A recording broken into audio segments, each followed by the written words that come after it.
Добро вечер. Вечерва со одлуки во највисоките партиски тела на социјалдемократите и Алијансата за албанците завршува зимскиот преоден рок во владата. Трансферот кој што требаше да обезбеди 72 веројатно ќе биде засилување со Алијанса и директен отказ за алтернатива. Во тоа смисла може да се смести денешната изјава на премиерот Ковачевски, кој толкувајќи некаква отворена врата во владата, при што внатре седи и алтернатива, има само едно значење. Ако сте внатре и вратата е отворена, таа е отворена за излез. Во алтернатива негодуваат дека ова е нечесен план кој што еднократно го раскинува нивниот коалицијски договор со социјалдемократите или еднострано социјалдемократите со оваа понуда кон Алијанса за албанците, всушност, индиректно, го раскина коалицијскиот договор со алтернатива. Тие ноќни шетања на Африм Гаши опишани во собранието, опишани како обид на еден одговорен лидер кој што се среќава со колеги во собранието во намера да обезбеди 80 пратеници во ситуација кога тој и не едва и може да преброи што се случува во неговата партија и каква ќе биде одлуката на алтернатива, звучи потполно неуверливо, особено ако во истата таа прошетка низ собранието со така голема мисија за 80 пратеници, случајно се сретнувате со Христијан Мицковски.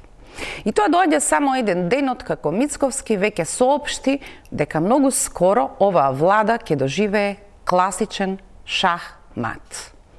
Тоа ги зголеми денешните шпекулации во кои се врати се. Од старите планови во кои е вмешан Заев, до несоборливата амбиција на Христијан Мицковски некако да стигне до шансата и да ја посрамоти оваа влада и на незиното гласање следната недела во парламентот, таа да доживее состојба во која нема да има 61 глас за новата влада на Ковачевски. Може би звучат претерано тие очекувања, но ова ќе биде морничав викенд во кој што трескавично ќе се пребројуваат и наоѓаат меките позиции кај секој пратеник кој што евентуално би успел да го избори тој резултат за Христијан Мицковски, според кој нема друга алтернатива, освен одење на избори и тоа со јасно определени рокови или 14. мај или 21. мај. Може би ништо од ова нема да се случи, ќе видиме веќе следната недела во собранието. Но повеќе од јасно е дека со овој потек кон алтернатива, Ковачевски всушност ќе обезбеди некакво мнозинство кое ќе биде приближно на бројката кој во овој момент ја имаше во собранието. А овој цвртен цел еден круг може би ќе го доведе до потполно затворени врати за било каков политички разговор за поместување околу важните прашања за кои веќе трошиме толку многу време во неизвестност, има ли шанса за компромис. Ова ќе бидат дел од темите на вечерашна Вин-Вин во која мои гости се Бесим Небију, добро вечер. Добро вечер. Аналитичар. И Иво Ранџеловиќ, политиколог, добро вечер и за вас.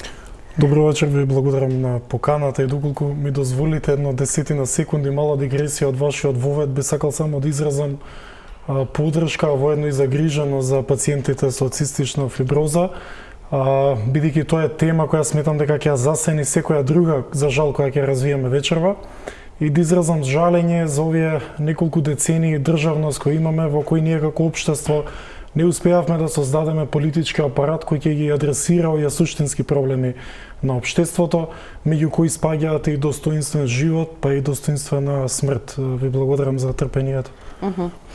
Ќе одиме на реклами, не знам дали воопшто да додадам дека исто толку е невкусна премиерската арбитража денеска, се разбудив, наредив и работата е завршена, што на некој начин само потврдува дека системот не функционира. Во таа изјава се крие единствено само тој одговор. Да огледаме реклами, па тргнуваме со дебатата.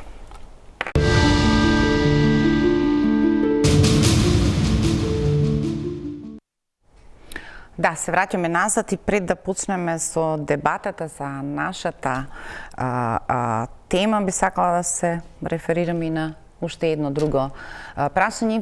Се обидував да ги пребројам парите што сега во име на нашата граѓанска солидарност мора да бидат испорачени од некакви официјални сметки. Се што успеав да соберам не е ни приближно колку да речеме еднократна исплата за саем на вино во Белград 400.000 евра, овдека во помош за Турција и Сирија сме далеку поскромни. Тоа не прави, меѓу другото, и несреќни и незадоволни, и го покажува на некој начин приоритизирањето и покажувањето и граѓанска солидарност и одговорност на една држава. Претпоставувам проблем има безброј, дека ние сме зафатени со бројките и калкулациите за состав на нова влада. Токму така, и тоа е една можеби одлика на тоа кои сме и што сме и како општество и како политика, нели? Така што јас и не сум изненаден. Се надевам дека ќе следи и поголема парична вредност за овој солидарен акт и сметам дека ниту една бројка не може да го покрие тоа што се случува навистина во Турција. Ние како еден стратешки партнер на таа земја со едно долгорочно пријателство, без разлика на историјата, сметам дека можеме многу повеќе и со пари и со нешто не така материјално. Турција не е стратешки партнер, меѓутоа ова веројатно допира до тоа човечко. Ние и кога зборуваме за Турција и некако Сирија постојано е во некаков втор план кој веројатно не обележува на еднаков начин во смисла на трагедијата без оглед каде се луѓето се одговара на ист начин. Се согласувам, мислам дека е од оптичка гледна точка несмасно. Тоа е мала сума. Македонија има економија од околу 10-11 милиарди евра годишно, 100.000 евра е едноставно дури можеби контрапродуктивно на целта. Јас не се сомневам дека целта била благородна, меѓутоа сумата е таква да не ги остварува пораката, односно и се надевам дека институциите ќе имаат доблест уште еднаш да го разгледат тоа и да ја зголемат поддршката, посебно што Турција во слични ситуации секогаш била на линијата на првите помагачи на Македонија во било која смисла, па и кога сме имале потреба од хуманитарна помош и во случаи на трагедии. Ајде ние сега да се вратиме на нашата тема. Вечерва решаваат двата највисоки органи на Алијанса за албанците и на социјалдемократите. Тие треба да го потврдат планот или поделбата на колачот кој што го разговара работни групи, го раководеа на некој начин со директни средби Таравари и Ковачевски. Иако алтернатива одлучи дека ќе се изјасни откако ќе ја чуе потврдата од двете највисоки раководства на овие две партии, јасно е кога прави таков редослед дека нивната одлука само ќе биде последица на потврдувањето на овој план, при што најверојатно најголемиот дел од колачот или од списокот кој што бил изнесен е всушност тој што во претходното спасување на владата успеа да го добие алтернатива. Звучи ли тоа премногу како Пазар 3 и дали всушност алтернатива со доцнењето на своето произнесување се доведе во ситуација сега да биде третирана како некоја која има проблем само со колачот на функции? Знаете како, во јавниот дискурс ќе се обидам да бидам што можам поконцизен. Албанскиот политички камп важеше за, би рекол, безрезервен стожер на европските интеграции на Македонија. Или со други зборови, многумина експерти знаеа да кажат дека што и да се случи, албанските партии ќе го буткаат тој процес напред и тоа е приоритетот на секоја една агенда на една албанска партија. Во моментов тоа не го гледам кај овие партии, истото важи и за оние партии од македонскиот блок, но интересно е тоа што значи тие токму овој политички камп кој се бори за тие евроинтеграции, сега истите ги става во заложништво во име на некакво добивање или недобивање на ресори и директорски функции. На крајот на денот се сведува, или оваа цела реконструкција, овој цел пазар, како што го нарековте вие, се сведува на тоа кој што губи и кој што добива во однос на тие ресори. Никој не го спомнува промените во уставот, европскиот пат на оваа држава, едноставно доколку конкретно господинот Гаши или конкретно таа партија алтернатива излезе од владата, тоа ќе го направи поради тоа што е незадоволна од поделбата на колачот. Но не може да стигне заби и да каже без разлика дали ќе добиеме некаков ресор или ќе изгубиме, дајте да го направиме ова за да ги изгласаме уставните промени да одиме напред. Никој тоа не го спомнува. Сега прашањето е кој прв почна. Пред таков предизвик требал да биде Димитар Ковачевски.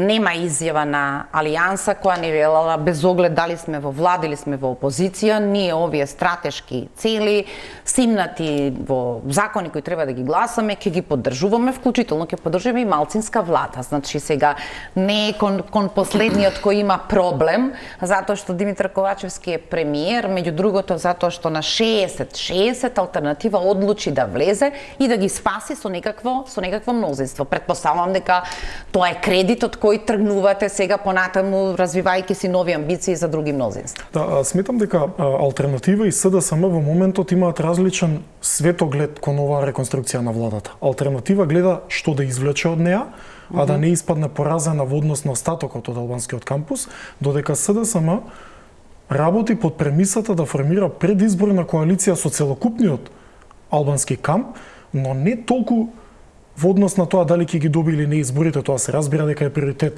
Меѓутоа, можеби се спрема за неуспех при гласањето на уставните измени. И доколку дојде до тој неуспех, да влезат спремни, да фрлат коцката, да влезат спремни во предвремени избори, каде што ќе имаат една целосна, под нивниот чадар ќе биде целиот албански политички камп. Во една таква предизборна ситуација, ВМРО ДПМН е во незавидна ситуација, бидејќи коалицијскиот потенцијал де факто нема да постои со албанска партија, а од друга страна СДСМ ќе излези и ќе каже ете, направивме се што можевме, ВМРО се тие поради кои не помина уставните измени, успеавме да се екипираме, да си подадеме рака со целиот албански апарат, одиме на избори. Значи, сметам дека тој различен во моментов на СДСМ, верувајте, според мое лично убедување, тотално не му е важно што ќе доби, што ќе изгуби од овие ресори. Се додека се направи оваа реконструкција на влада, се додека се направи оваа коалиција и профункционира и преживее неуспех на изгласување на уставните измени. Мислам дека една припрема за некакви предвремени или времени избори. Има во оваа приказна многу розови очила околу стожерниот статус на СДСМ. Проблемот е што првата или водечката партија или таа што го добила мандатот за составување влада во лицето на Димитар Ковачевски има сериозен проблем самата со себе. И сега овие рефлексии кон тоа, кој да надомести, кој да спаси приказната, дали по ваше видување беа водени без такт и на крајот ги доведуваат од оваа идеја за која што зборува Ранџеловиќ во ситуација дека само се променија партнерите, но сега ова далекосежна позиција на подолго партнерство веќе адакта ако алтернатива излезе, Беса е надвор, не знаеме со фракцијата на огнените што ќе се случи. Всушност, вие возможувате тој друг блок сега да составува друг наратив. Значи, тоа што се случува фактички е СДСМ го раскинува коалицијскиот договор со алтернатива, кој што го има постигнато пред 13 месеци и наместо тој вклучува нов коалицијски договор со Алијанса на албанците. Тоа е фактографијата во овој момент. И на извесен начин прави промена на коалициониот партнер. Почетокот на тоа е корпоративната култура на премиерот, пренесена од старото искуство за кое често не подсетувам. Точно така, без да го раскине прво договорот со првиот партнер, прави договор со вториот партнер, во кој што ги нуди горе-доле истите позиции и улога. Инаку јас не согласувам, сите политички партии кога влегуваат во владата, влегуваат со одреден договор. Освен ако не е малцинска влада, па во неа не бараат ресори, туку даваат поради стратешки или тактички причини орочено поддршка, што мислам дека беше една од понудите опциите кои што беа разговарани меѓу Алијанса и СДСМ. Значи, СДСМ влегува во овој процес настојувајќи да го постигне токму тоа што го кажувате, значи да дојде до покрупна коалиција, односно по-робустна бројка на пратеници за да осигура дека нема да има предвремени избори, односно ќе има тогаш кога они ќе одлучат, некога опозицијата ќе сака. А тие одлучиле да го трошат до последен ден мандатот кој што го имаат, како вели лидерот на опозицијата, тоа им е последната игра. До наредното лето и во таа калкулација, значи дали ја нарекуваме пазар 3 или реклама 5, ситуацијата е сака да дојдат до 70 пратеника. Со ваква комбинација, односно со начинот на кој што го изведуваат ова, не верувам дека ќе дојдат до тој број, односно бројчано веројатно ќе бидат таму каде што беа на почетокот на операцијата, што веројатно оствара простор за анализа и за прашалник за целисходноста на целава операција или да ја наречеме акробатика, и колку таа и користи директно на СДСМ. Ја не мислам дека многу не и користи на СДСМ, меѓутоа и користи на ДУИ. Бидејќи на извесен начин сите нејзини политички противници, знаеме дека сите политички противници на ДУИ се албанските партии, тоа е фондот на гласачи, ги менува од опозиција во власт и на тој начин го прави одреден инженеринг прво на своето влијание, на големината на собственото влијание во политичката формација во која што се наоѓа сега во владата, а второ ги одзема потенцијалот на опозициони гласачи, не на партиски определени гласачи, кај албанските гласачки тела кои што стануваат недостапни, бидејќи сите се на власт. И тука мислам дека нејасно е кој е винот за СДСМ, иако е јасно кој е винот за ДУИ. ДУИ во секое влегување, во влада со СДСМ, во влада со ВМРО, секогаш имал големо образложение и тоа некако на сцената ги прави таков совршен камелеон до кој реално веќе и не можеш да пристапиш. Во моментот кога е јасно дека тие се стабилизираат на некаде околу 100.000 гласови, потенцијално најблиску во некаков судир беа 2020 година со разлика од 20.000 гласови наспроти Алијанса и Алтернатива. ДУИ само уште повеќе го засили тој креативен луд пристап. Ако не можем да се одлепам доволно во бројка, тогаш ќе ги привлекуваме внатре, ќе ги компрометираме, ќе ги потрошиме и ќе ги фрлиме. И тоа е судбината на овие влегуваат, излегуваат со премногу фрактури и на крајот не ќе знаат како да се опишат себе си, каде биле, што правеле, кое покритие го измислуваат за своите влези и излези во влада. Воглавно се согласувам со таа теза. Низ призма на бројки, ја сакам да зборам со бројки. До 2014 година ДУИ освојува 150-120.000 гласови. Во ниту еден друг изборен циклус не освојува повеќе од 35 до 40% од албанските гласачи. Значи, нема ни мнозинство просто аритметички, меѓутоа преку инженеринг на учеството, односно на улогата што имаат останатите партии во владата или надвор од неа, успева да биде кингмейкерот, како би кажале, во целиот овој процес и да на извесен начин го контролира тој фонд на гласови, бидејќи ако 40% гласаат за ДУИ, 60% најверојатно гласаат против ДУИ.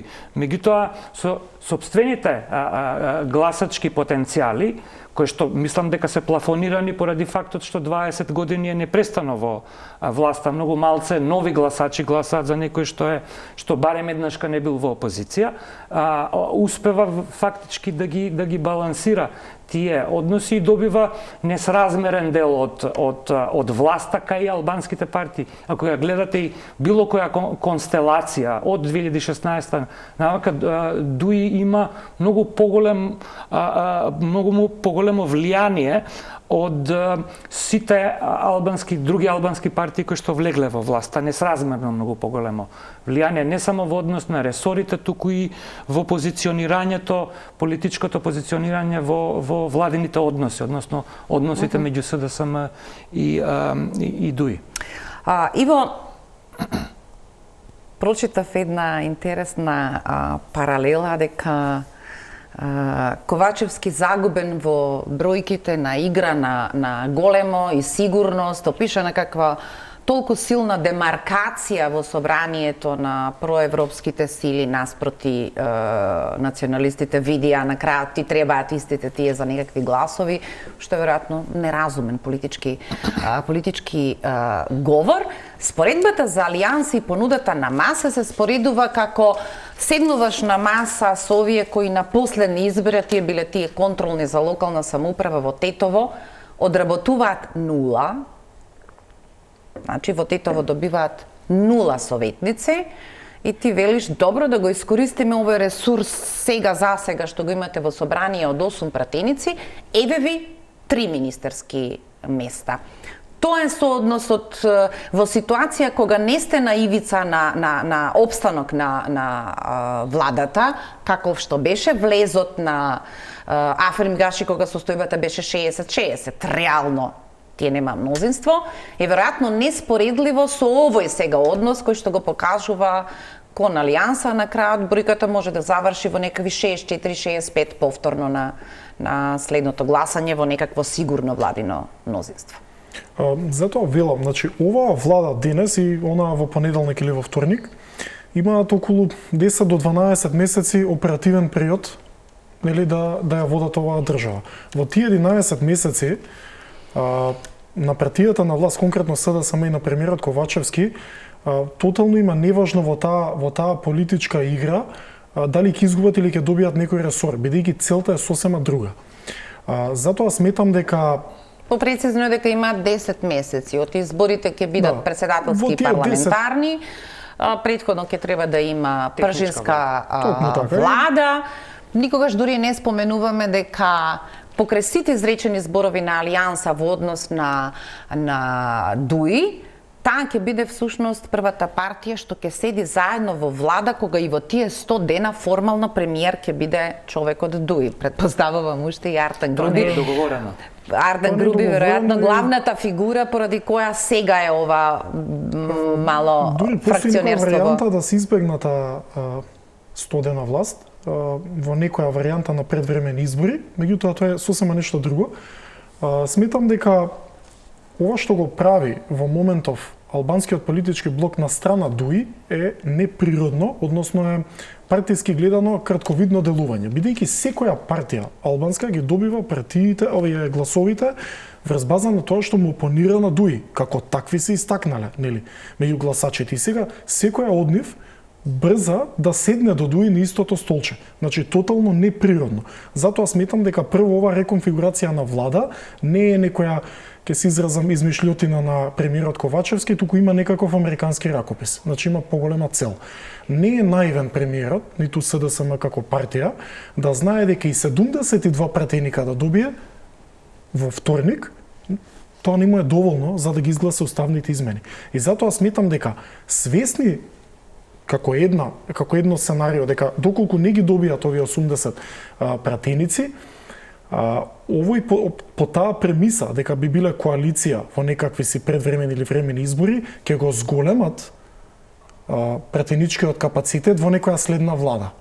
Нема да бидат 72, зошто да не бидат 80? Зошто и Бесата не влезе во некоја таква нова реконфигурација на влада по некакви избори? Значи, не мислам дека ова е така наивно. Тие 72 се со пратениците на Беса, со двата пратеника на Беса. Да, меѓутоа, сега се така распоредени врз база на гласовите на претходните избори. Да. Во нови избори, со предизборна коалиција на сите албански партии со СДСМ, не знаеме дали ќе имаат 72 пратеника. Ние се обидуваме сега да анализираме дека начинот како се случува оваа разврска деновиве е директно спротивна со дури да постоела таква идеја да одработиме 10 месеци заедно, да ни биде полесно да се Па да одиме легитимираме сите на дека е избори. ова.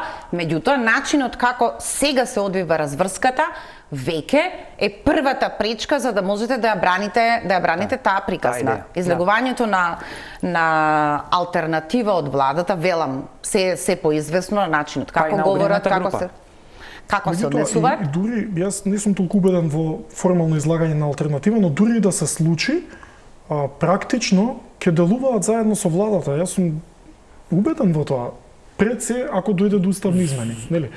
Вие не мора да сте во Тоа не власта е за да... спорно, мислам дека и Беса ќе гласа за уставни измени. Тоа е, Да. значи, меѓутоа Токму оваа така. реконструкција на владата е тотално неутрална во однос на бројот за уставни измени, бидејќи Нерелевантна, сите да. апсолутно нема никакво влијание на таа бројка, и тоа и Алијанса и Беса и Алтернатива го имаат изјас, че во случај затоа што уставните измени се единствениот начин да се откочи, односно да се почнат преговорите.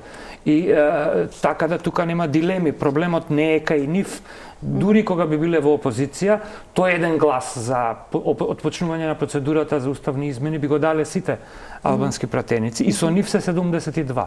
Без влада или со влада. Затоа гледам поголем хайлайт во таа некоја предвремена коалиција и припрема за некакви избори во кои ќе влезат заедно за некој поголем број на пратеници во некоја идна влада. Добро, еве да речеме дека тоа е идејата. Да. Ние се обидуваме сега да процениме дека на првата ситуација во која таа идеја требаше да заживе или добие некакво мнозинство, тие добиваат првата шлаканица. Доколку таа идејата е не значи отворот е малце не типичен да избркаш некого од влада за да потоа направиш со нив коалиција. Дали ви изгледа Бесим воопшто возможно, а тоа е тоа толкување на изјавата на Христијан Мицковски, наскоро ќе доживеат шах мат, дека всушност не умрела идејата за пораз на СДСМ со ДУИ, но сега изведен по некаков друг пат.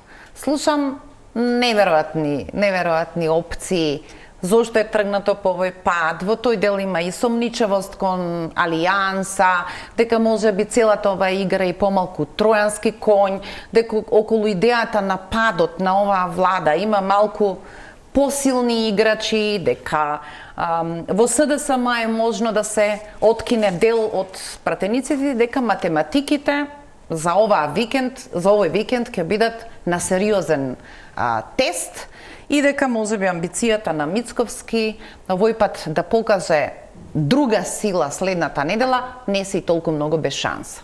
Значи постојат најразлични варијанти и математики. Една ќе кажам, значи од 30 пратеника во албанските партии, дуи во овој момент, односно Али Ахмети контролира 12. 18 не ги контролира. Тука има ова е почеток на многу различни муабети. Јас не велам дека ќе се случи тоа, меѓутоа постојат математики и комбинаторики кои што би можеле да одат во оваа или друга насока. Меѓутоа, со оглед на политичкиот контекст, обкружувањето во кое што се наоѓаме, а посебно притисокот во однос на затварање на прашањето на Косово, мислам дека постои притисок реален од страна на меѓународната заедница да опстане оваа влада во оваа конфигурација, се додека тоа не се случи, а се очекува тоа да се случи оваа година. Така да мислам дека е тоа важен елемент кој што излегува малце од чаршиските комбинаторики во Скопје, дека притисокот е веројатно таков, и тука е некоја поддршка која што се согласувам со Иво, постои од меѓународните фактори значи би било многу потешко реално да се изменаџира договор меѓу Косово и Србија во случај кога немаме влада или имаме нестабилна влада во Скопје, поради разноразни импликации кои што решение или нерешение на тоа прашање би го имале тука и во регионот. Владата е нестабилна, затоа што отсуствува било каков курс во извршување на задачите. Не е доволно да речете ние сме определени за овој пат, а секој ден сведочиме на отсуство на работа во врска со тој план и тоа нема никаква врска со уставни промени. Има такви фаули кои што секој утро во изгледаат дали е можно да веруваме или не. И тоа е тоа што ги заслабнува нивниот авторитет, нивниот капацитет да испорачаат и на некој начин да променат таа нивна легитимацијска перцепција од наша страна дека можат. Толку многу се занимаваме со бројките и забораваме, например, дури на оваа понуда да и погледнеме како неповторливо исто повторување на допустот во така наречениот изборен плен, повторно да се оди дотаму каде што мислиме дека веќе тој тип и пракса треба да престанат. Агенции, фондови, инспекторати, ќе умре дури нашата надеж дека еден ден тие не ќе може да се наоѓаат на масата на вакви трансфери помеѓу коалицијски партнери. Има и многу уште други кои нема официјално да се објават, меѓутоа се нарекуваат 3 директори на клиники, 5 директори, тие нема да ви ги обзнанат, но ќе ги видите подоцна. Дали тоа суштинскиот дел на нашето граѓанско незадоволство, колку уште се може да се наоѓа на масата во некаков партиски договор за правење влада? Партиското пазарање или политичко пазарање, кажете го како сакате, е темелот врз кој формира секоја една влада по рамковниот договор. Со тоа што јас не ставам кривица врз рамковниот договор, меѓутоа таквата контура вас ве тера да седнете на маса и да формирате коалиции врз база на некакви диспаритети. Дали се тоа етнички, вакви, такви, да не навлагам многу во тоа. Меѓутоа, на еден начин... На ништо тоа не ги тера рамковниот договор. Вие сте приморани да формирате коалиција, бидејќи сами не може да изсвојате влада. Така, кој да е победникот? Значи, утре да победи ВМРО на следните избори, јас сум убеден дека доколку ДУИ се наоѓа во констелацијата на нештата, им дозволува на ДУИ да биде тоа што се и тогаш, ДУИ и ВМРО многу лесно ќе формираат влада. Без разлика што темелот на опонирањето на ВМРО ДПМН во овие неколку години е, да не речам, поголем фокус кон ДУИ отколку кон СДСМ. Вакви се, такви се, слушаме се и свашта. Утре ден, јас сум убеден дека во некаква хипотеза тие би биле заедно повторно. За разлика од нив... Добро, разбирате, веројатно, тоа е пиар кој што индиректно треба да го понижи СДСМ, дека ниту е прв фактор во владата, дека премиерот е всушност службено лице на ДУИ, отправник на работите и дека на тој начин всушност не го понижувате ДУИ, туку уште повеќе го глорифицирате. Не е намерата на ВМРО ДПМН да го понижи ДУИ, туку напротив да понижи СДСМ. Предодредено гласачко тело. А СДСМ не е нешто повисоко од таа летвичка на понижувањето со тоа што го одработува скоро секој ден. Да, за разлика од ДУИ, останатите албански политички актери сметам дека не може да уживаат таков луксус. Било која друга партија под вакви околности да направи коалиција со ВМРО ДПМН ќе биде осудена не само од албанскиот политички блок, туку албанското гласачко тело, бидејќи коалицира со партија која е под знаци на навод антиевропска, па да не речеме и антиалбанска. Важи како таква. Значи, во политичкиот говор имаше коалиција лани, да ве подсетам, значи постоеше коалиција меѓу Алијанса и Алтернатива и ВМРО ДПМН, така да тоа табу е... Тоа беше обид за коалиција да падне власта неуспешно. Не, беше коалиција на локалните избори во вториот круг ВМРО и ДПМН. Беше некаков договор за ненапаѓање или за соработка. Не, они заедно правеа кампања, нели се сеќавате. Данела Арсовска со кандидати за градоначалници на Алијансата и Алтернатива шетаа по Скопската чаршија. Тоа не беше скриен обид, тоа беше многу отворена коалиција во вториот круг. Локалната политика, извинете што ви упаѓам во збор, нема таква тежина како ова да формирате влада. Бидејќи кога бирате за градоначалник, на крајот на денот Данела па и беше независен градоначалник. Мислам дека проблемот тука е нема таква тежина кога формирате влада во однос на локалните избори. Зашто не излезе Алтернатива сега од влада и формира, зашто се крие Мицковски или Гаши, нека седнат пред народот и нека формираат коалиција, нека излезат, нека формираат влада. И они некоја друга и Алијанса за албанците. Зошто преговара со СДСМ? Јас не би можел да кажам зошто Алтернатива и Алијанса не го прават тоа веројатно нив ќе ги прашате, меѓутоа они тоа што го изјавуваат дека проблемот не е повеќе во конјунктурален радикален, да кажам, во смисол на тоа дека ВМРО настојувајќи да се трка со левица за некои десни гласачи, оди во некоја реторика која што е неприфатлива за нив во овој момент. Меѓутоа, зборуваме за овој момент, не за бидејќи нели пред една година ситуацијата беше сосема различна.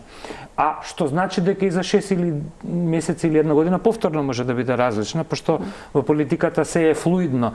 Меѓутоа, рубиконот во однос на тоа дали албанска партија и македонска и ВМРО ДПМН можат да направат коалиција, мислам дека е прескокнат. Дека чим без разлика што се локални избори, да не ги заборавиме, беа пред 15 на месеци само, и мислам дека тоа може многу лесно во одредени околности, со одредени ретерирања и од реторички и од други позиции, многу лесно може да се случи не само за време на избори, туку и предизборно во дадени констелации, можеби во неколку изборни единици. И така натаму.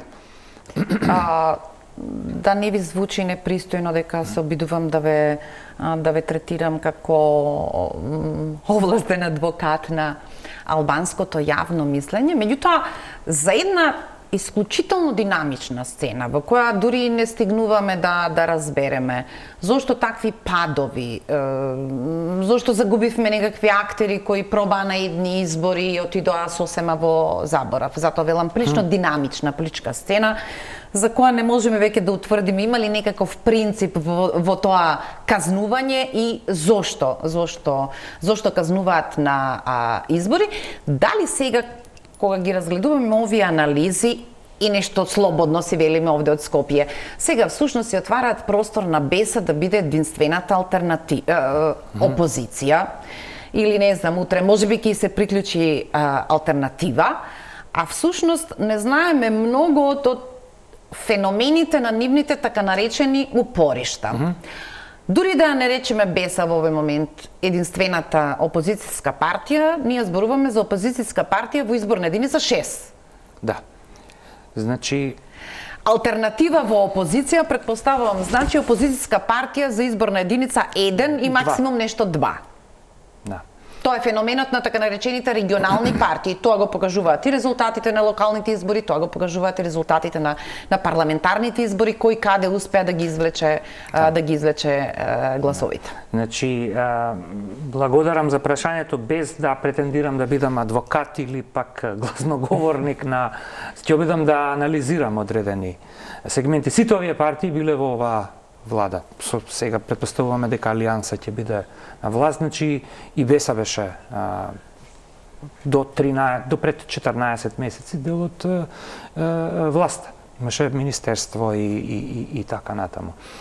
Сите тие имаат регионални конституенци, како што ги кажавте, значи БЕС-а има упориште во делови од Полог, не во цел Полог, туку само во одредени делови од Полог, алтернатива во Скопје и Куманово, додека Алијанса има малце поширок географски... Нешто малку како леопардова шепа, меѓутоа во немилосрдниот Донтов модел, тоа не мора да се претвори во вистински резултат. И тука мислам дека ДУИ, ако ја гледаме ДУИ, малце ја разградиме и сега како што се разградува и ДУИ е коалиција на различни регионални упоришта, кои што гледате меѓусебно прават договори, тоа може да го гледате и во инфраструктурата на делување на огнената група. Значи, Тоа е коалиција на ограноци. Тоа е коалиција на ограноци. Со тоа што нели под воството на Али Ахмети он успешно фацилитира еден поголем опсек на ограноци и различни интереси во еден подолг период, користејќи ја, како што каже, и во позицијата, полпозицијата, да ја наречеме така, веќе 20 годишно учество во власта и користење на сите ресурси, системски, финансиски и секакви други, кои што овозможува таа фацилитација веќе 20 години да им успева. Така да, кога зборуваме за албанскиот политички блок, тој е многу различен од македонскиот политички блок, кој што е фактички двопартитен и во кој што гласачките тела, односно, имаат релативно јасни гласачки тела. Се очекува дека следните избори ќе бидат први во кои биномот реално може да има проблемот од нападот на левица, анкетите прилично со една анти-естаблишмент партија која што се обидува нели да поентира од општото незадоволство. Видете, кај ова сакав да го кажам, значи во последните неколку повеќе од една деценија кај албанските гласачи излезноста е не повеќе од 45 до 50%, кај македонците е некаде 55 до 60%. Значи најголемата партија е на оние кои што не гласаат и во едната и во другата страна, и тука мислам дека постои простор секогаш за нови идеи, за нови анти-естаблишмент партии. Дури е чудно што 30 години не се појавила таква до сега, и веројатно овие избори ќе доведат и до таков распред, до еден расцепкан парламент во кој што ќе има многу повеќе, нели, не биноми, туку ќе биде покомплицирана геометриска фигура во однос на распоредот на гласови. Тоа не е ни лош исход, според мене. Во однос на демократијата во Македонија. Да, ако има врска со програмска понуда, но ако расипувањето на тие биноми е последица на само разочарување кон естаблишментот и однос на прилично анархичен однос, спуштам глас за да ја расипам големата игра, секако нема да произведе друг конструктивен судир на политики, стратегии, туку само уште повеќе ќе ги препарира и веќе постоечките блокади од кои немаш. Значи левица се обидува да на еден релативно популистички, веќе виден дежаву начин собере одреден дел од незадоволните, посебно од иако се вика левица, нели, тоа и беше почетокот, од десните гласачи, и мислам дека тука ја променува играта и кај ВМРО, што влие на сите други односи кои што ги кажавме предходно. Овде ќе направиме пауза за реклами.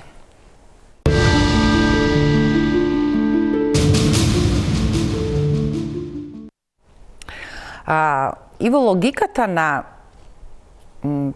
61 и апсолутно само 61 доволни за да можете да владеете, сега се проширува поради тој страф на секакви внатрешни фракции во партиите, во потреба да се создаде некаков бафер. Никој не знае колку тоа доволно пратеници може да ја осигура таа композиција.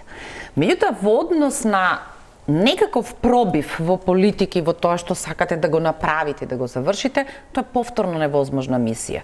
Вие брзо можете да завршите дневен ред, но потоа двајца пратеници седнуваат лудо, пишуваат 3000 амандмани и вашите закони остануваат да чекаат или евентуално да ги правите гимнастиките преку Комисијата за европски прашања и лепењето европско знаменце на се што може. Повеќе од година дена е прилично долг период, останувате, го завршувате ова сега и добро, што понатаму? Минатата година е прилично трагична во таа смисла, ако се погледне парламентот, колку работа успеа да заврши, и веројатно ни оваа година ништо од тоа не е надежно. Вие сте и покажале прст на опозицијата и таа сега од некаква околност на активна блокада може само уште повеќе да го зголеми својот фронт и буквално да го доведе собранието во тотална блокада. Токму така, со тоа што овој пат тоа кочење на собранието... А на избори сепак одите не затоа што сте се смислили на некаква формација, туку затоа што во тој период до избори нешто реално можете да испорачате. Реално да, меѓутоа во некоја, нели, во оваа реконструкција со некоја нова влада не гледам како некои нови партии и актери би биле додадена вредност во еден толку краток период.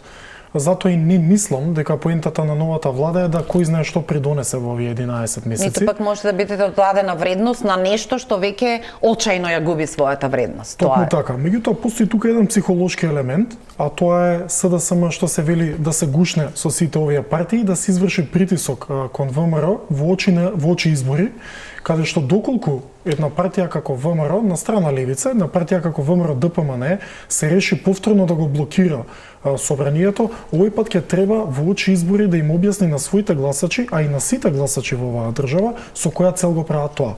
Бидејќи сега имаме јасен рок, јасен датум до кога ние треба да ги спроведеме уставните измени за кои владата се обврзала. Доколку ВМРО смета дека не треба да го направиме тоа, ќе треба да излезе овој пат, бидејќи времето тече, со јасна теза и програма, што значи тоа, доколку не ги изгласаме уставните измени, што би направиле ВМРО? Вас да ви каже, мене да ми каже, на Бесим да му каже. Па би било добре, ние сме гласачи, нели? На крајот на денот на сите нас. И не сме во тефтерот во кој што тие размислуваат. Не размислуваат тие во целиот политички простор како да се рефлектираат. Оваа игра на ВМРО има една единствена и прилично успешна намера да го сочува собствениот контингент на наратив кој што се разлева, кој што не можеш да го собереш, кој што има секакви интерпретации кога ќе тргнете меѓу луѓето, меѓутоа во основа стожерно тие допираат до скоро сите формулации што ќе ги прочитате на социјалните медиуми. Стоп за Бугарија, стоп за Европска Унија. Тој не мора ништо да каже. Се обидува само да направи капитал за себе до следните избори. Јас се прашувам другата страна што може да промени, да ја промени перцепцијата околу тоа има ли таа изведувачки способности, може ли да се фати во костец со нешто. Тоа се поважните прашања откако ќе ја добиете бројката за составување влада. Сметам дека е многу краток периодот, конкретно и за ВМРО да се изнесе со јасна теза што би правеле доколку утре добијат влада. Во тој поглед СДСМ има една џокер карта која секаде ви успева, таа е ние сме јасно проевропски ориентирано и правиме се оваа држава доди по тој пат. Од друга страна, ги имате ВМРО, левица и останатите некои опозицијски партии кои велат ние сме против ова, но не можеме сега да ви кажеме што ќе биде кога ние ќе дојдеме на власт. Може ќе збориме со Кина, со Русија и тоа е све коректно, тоа е легитимно. Меѓутоа овој пат кога владата е обврзана да го изведе ова, вие мора да ни дадете јасни и децидни одговори што ќе се случи ако не го изведете, бидејќи постои опција да ни се случи потенцијално српското сценарио, доколку не го прифати Вучич предлогот и да кажат и вие ќе добиете санкции, ќе биде укината визна либерализација, ќе ви повлечеме инвестиции, па справувајте се, бидејќи кога еднаш веќе сте се обврзале, назад нема. Сте требале на време да мислите, да го критикувате францускиот предлог, да не го прифатите, да го измените, меѓутоа тоа е минато. Затоа не гледам рацио во целиот овој хаос, конкретно од страна на опозицијата, без разлика што јас лично имам многу против францускиот предлог, но во овие моменти техничките околности укажуваат на тоа дека вие немате избор. Значи сега се работи за момент на технократско делување без разлика која е на власт. И затоа е најдобро консензуално во некоја поширока влада, вклучувајќи ги ВМРО ДПМН како сериозен политички актер, да се изгласаат уставните измени за да покажеме еден јасен консенсус кој и така кревок нашите, нели, тој диспаритет помеѓу нас и Бугарија е кревок. И ја не гледам тука друг избор, бидејќи уж со ова ќе завршам, мислам дека е исперена од суштина и морал тезата дека ние кога ќе дојдат на власт, ќе падне, не знам, договорот со Грција, ќе падне договорот со Бугарија, па ние ќе го решиме. Мислам, тоа е веќе апсолутно теза која не пие вода, така народски кажам.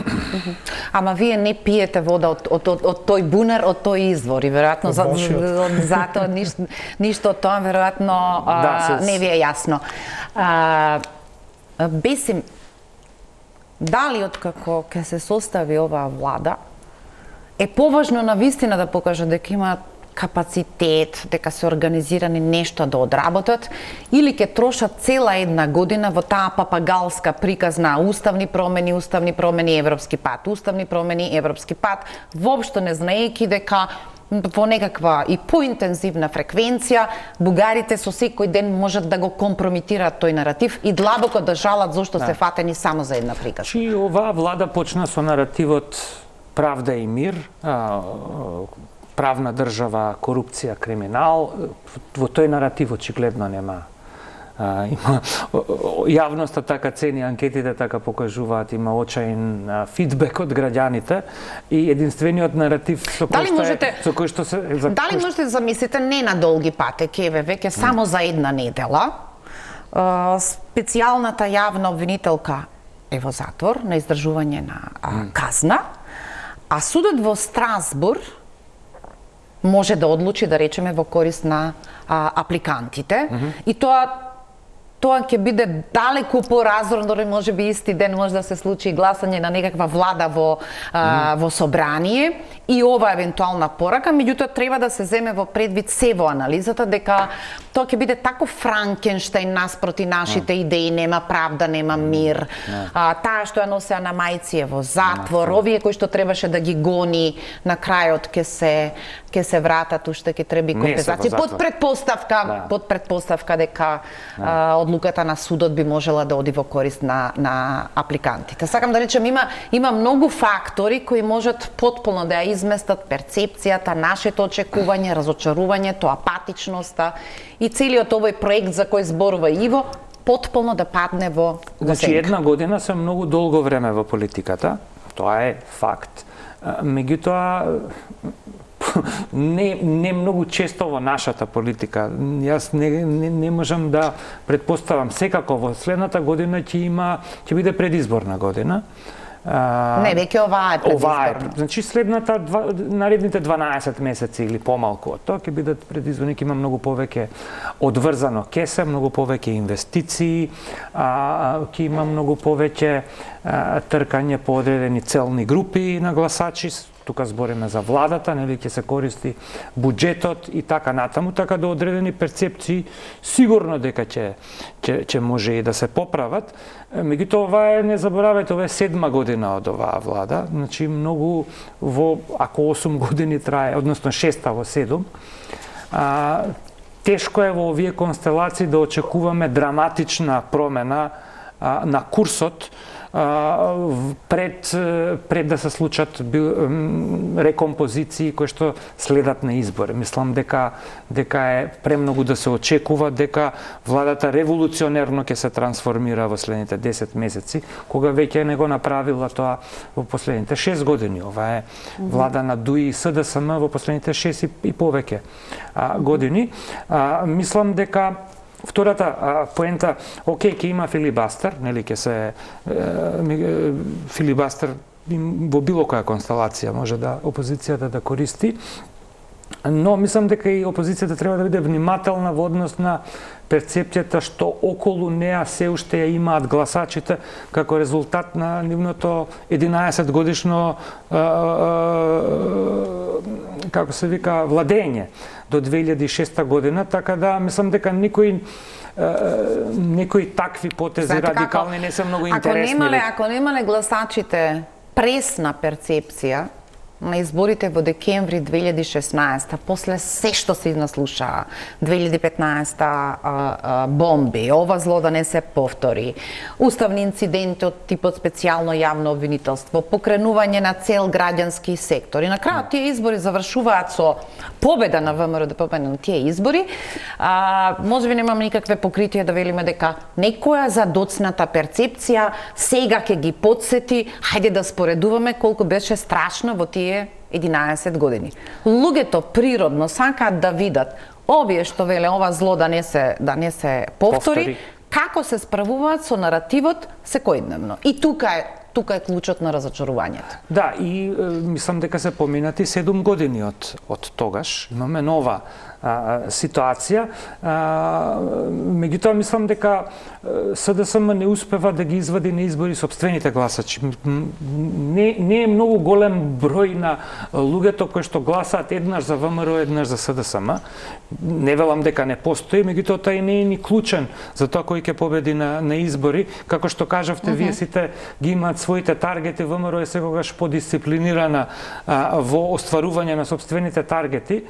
Во 2016-17 постоеше енергија против ВМРО која се ослободи и многу повеќе неопределени гласачи гласаа за СДСМ, односно од тоа што гласаа претходно. Меѓутоа, мислам дека... Не е голема умешност да процените дека на ВМРО и не му е неопходно да го билда својот балон, тој некаде се акомодира, меѓутоа проблемот на другата страна е ВМРО стои на некакви иста бројка, но тоа што е проблем на другата страна е дека кај социјалдемократите... Малце во потешка ситуација, точно дека го имаше тој бран, нели, на врз кој победи, односно не победи, формираше влада СДСМ, меѓутоа овој пат СДСМ се искоцка во овие неколку години и со фиксните гласачи. И со тие што не беа сигурни и со фиксните, бидејќи во име на правдата, со правдата се тргуваше за да се дојде до некакви цели.